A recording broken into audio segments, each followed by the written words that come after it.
नमस्कार मंडळी, स्टार प्रवाह वाहिनीवरील तुही रे माझा मित्र ह्या मालिकेच्या पुढील भागामध्ये आज आपण पाहणार आहोत की अर्णव ईश्वरीच्या घरी गेलेला असतो आणि त्यावेळेस ईश्वरी सतत अर्णवला डोळे मोठे करून बघण्याचा प्रयत्न करत असते आणि आई तिच्यावर रागवते आणि बोलते, ईश्वरी हे काय झाले तुझ्या डोळ्याला? आणि तेव्हा ईश्वरीची आई देखील अर्णवची बाजू घेऊ लागते. त्यानंतर आपण पाहतो आई ईश्वरीवर रागून बोलते, ईश्वरी जावई बापू हे आता आपल्या घरी आलेले आहेत, त्यामुळे त्यांना काय हवं नको हे सर्व पाहण्याची जबाबदारी तुझी आहे. आणि तेव्हा ईश्वरीचं देखील नाविलाज झालेला असतो आणि ती त्याला पाणी नेऊन देते आणि बोलते, हे घ्या मिस्टर अर्णव शिकरे, तुमच्यासाठी अतिशय स्वच्छ पाणी.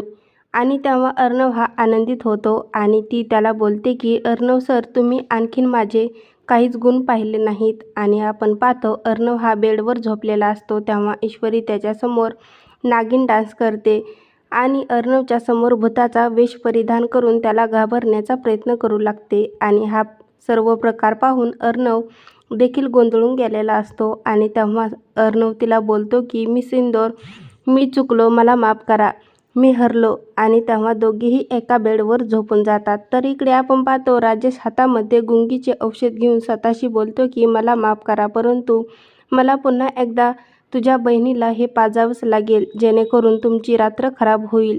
आणि तुम्हाला हे समजल्यानंतर लगेच ताबडतोब इकडे निघून यावे लागेल. आता पुढील येणाऱ्या भागामध्ये राजेश पुन्हा एकदा अंजलीच्या जीवाशी खेळणार का, हे पाहणं खूपच मजेदार ठरणार आहे.